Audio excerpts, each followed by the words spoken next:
Thompson in a second, but first some highlights presented by Hilton. Get a price match guarantee when you book at Hilton.com. Bucks, Raptors Game 5, Eric Bledsoe to Giannis in transition with the alley-oop. This is when things were going well for Milwaukee. Eric Bledsoe played the best game he's played of this series by far. Giannis was getting out and running, doing that Kobe Bryant underbite kind of snarl on the way up the court. But things slowed down dramatically in the fourth quarter, and that spelled doom for Milwaukee. But this is more of the good stuff. More from Giannis, this time driving to the hoop. Dunks on Danny Green like he isn't even there. Huge play right before halftime. These are some of the things that Giannis has to be able to do. He initiated the contact on this one compared to typically what they've been chesting him up with Kawhi, Siakam, Gasol. It's been a tough series for Giannis to get all the way to the rack. And Giannis didn't hit his free throws, and he's clearly a little rattled about that. More from the game. Pascal Siakam sends Malcolm Brogdon's layup attempt out of bounds. Nick, you were waiting on Siakam to re-enter the playoff series. Man, he was huge in last night's win.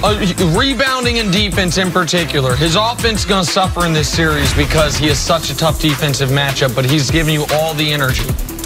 All right, moving on to the Warriors. They're waiting to see who they'll face in the finals. One of the reasons they're in the finals, their fifth straight, mind you, is Klay Thompson.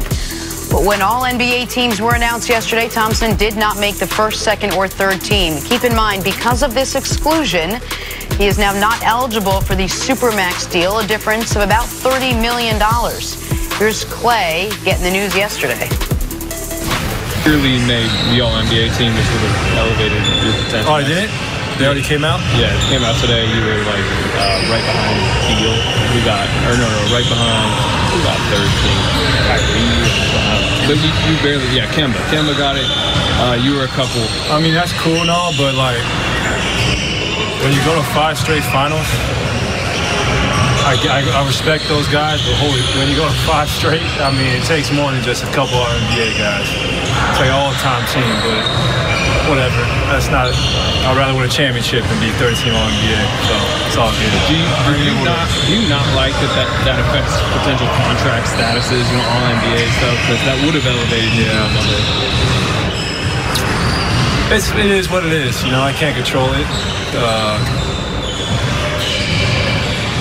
Do I think there's that many guards better than me in the league? No, but that's the reason why we're still playing, so I don't even want to get into it, honestly. You wonder if these are the perils of playing for the Golden State Warriors, where they're just stacked up and down, and a player as good as Klay Thompson can shockingly get lost. Has Klay become underrated almost? I mean, I don't think he's become underrated by smart basketball people. I don't think he's become underrated by anyone on this show, the people we have on the show, the people we talk basketball with. But he also wasn't snubbed. He was not one of the 6 best guards in basketball this year in the regular season. The hardest spot to slot on this year's All-NBA team was that final guard spot. Kemba had a strong case, Bradley Beal had a strong case, and Klay had a strong case. Had he made it, it wouldn't have been ridiculous that he made it, but he did not have an overwhelming case. You know the last time Klay Thompson made an All-NBA team? The last year they didn't have Kevin Durant. He made it in 15. Yes. He made it in 16. And now he has less of a responsibility, and people, they only look at it from this perspective. Well, what would Klay's numbers be if he got the opportunities Kemba does in Charlotte? Okay, sure. But the counterfactual, the counter argument to that is, what would Klay's numbers be if every game he played, he was the other team's #1 goal was to stop him, like it is for Kemba? We can't answer those questions. And in life, you can't have everything, typically. He gets the winning. He gets the glory of the 5 straight trips to the finals. And you might believe he's a better player. Right. But that's not what we're judging here. You're actually judging it on the season. And regardless, the Golden State, they've been outstanding. Recently, without Kevin Durant, 5-0. But let's go back to the regular season, because people forget quickly. They were not great during the regular season. They underachieved again. They underachieved, and now with Toronto having the lead, Nick, you brought out a great point this morning.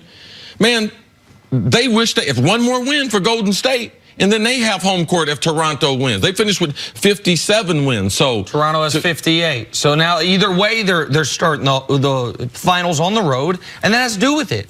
Like these things. If they had won 68 games, then Klay, even if his individual numbers are lower, then maybe he makes it. On a team that potentially won 20-something games, there might be a team that has 3 players that are all NBA. Because let's not forget, he does have a teammate on first team in Steph. He does have a teammate in Durant on second team. So now they only won 57 games. What did they do that they would warrant first, second, and third team? No. In years past, yes.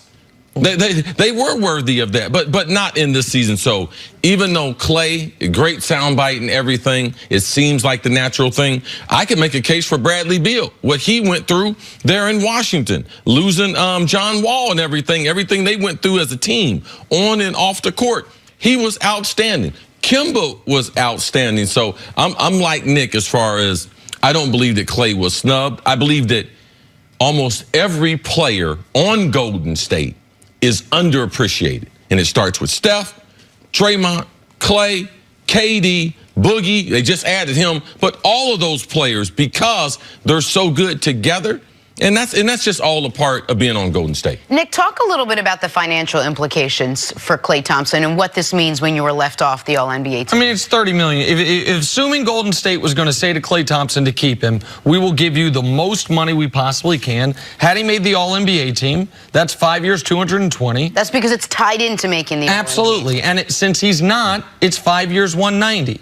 And so another big point of discussion today will be, should these contracts be tied to these awards?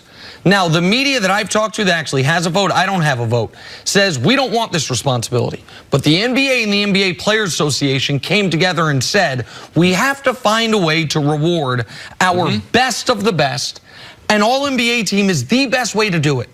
There are 100 voters, see. They cast 15 votes each. 1,500 votes essentially were cast in total. There were 2 that were indefensible. Dwayne Wade got a second-team All-NBA vote. That's ridiculous. Yes. And Marvin Bagley III got a third-team All-NBA vote. I really think that person thought he was voting like for a third All-Rookie team that doesn't exist. Those were the only 2 votes that are indefensible. You want to argue that Embiid should have been first team over Jokic? You can get in the weeds there. That Aldridge should have been on the team. You can get in the weeds there. The media did a great job with this. And this is the system the players and the league have decided they want in place. And when the players decided this, with the union and the league, it was more meant to be like a bribe, to be able to bribe the players so potentially they could stay with the team that they made all NBA with. It was a reward for their play. So you make a tremendous point as far as the media in this, as far as voting. Some of those Pro Bowls, things like that, they're very questionable. This right here, they do have a high level of integrity. Only 2 votes there that were questionable. But this is part of the players agreed to this, and I believe it's a good system. And Klay, by the way, this is the worst year he's had in 5 years. His shooting percentage was the lowest. His three-point percentage was the lowest.